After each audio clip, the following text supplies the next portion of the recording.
বর্তমান যে ওই দোষরা আওয়ামী দোষরা কিন্তু সুযোগ খোঁজার চেষ্টা করছেন।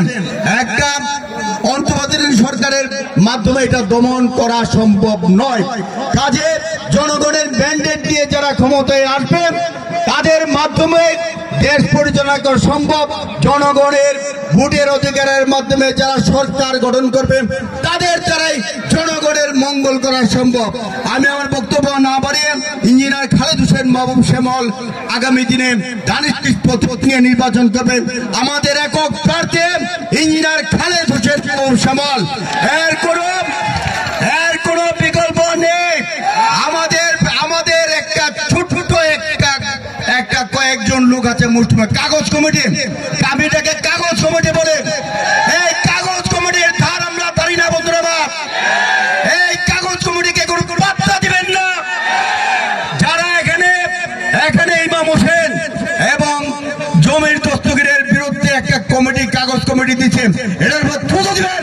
এটা আমাদের কোনো কমিটি না, এটার উপর থুতু দেয়। তাদের কাছে আমাদের দলীয় কোন নেতা কর্মী কেউ তাদের পিছনে নেই।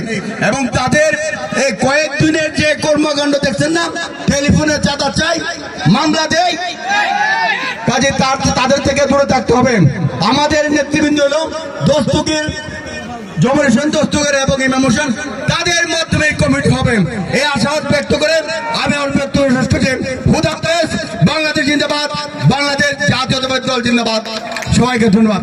আর আগামী কিছুদিনের মধ্যে আমরা ব্রাহ্মণবাড়িয়া জেলাতে একটা সমাবেশ ডাকবো। প্রত্যেকটা উপজেলা থেকে 26 তারিখে এই ধরনের একটা সমাবেশ ডেকেছিলাম।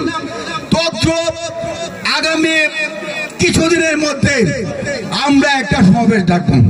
কোন পাতানো প্রশাসনের ওই জেলা সম্মেলনের নামে কোন সম্মেলন ব্রাহ্মণবাড়িয়ার মাটিতে হবে না ইনশাআল্লাহ। আপনাদেরকে নিয়ে সম্মেলন হবে, মাধ্যমে সম্মেলন হবে, আপনাদের ভোটের মাধ্যমে সম্মেলন হবে। খুদাহাফেজ। বাংলাদেশ জিন্দাবাদ, বাংলাদেশ জাতীয় দল জিন্দাবাদ। সবাইকে ধন্যবাদ। ধন্যবাদ জহিরুল খোকন ভাই।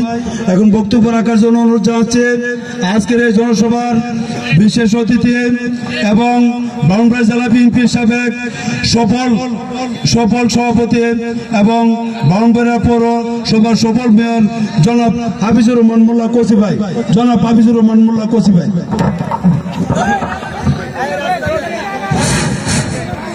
বিসমিল্লাহির রহমানির রহিম। আজকে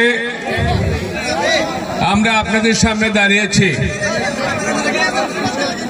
অত্যন্ত স্বতঃস্ফূর্ত একটা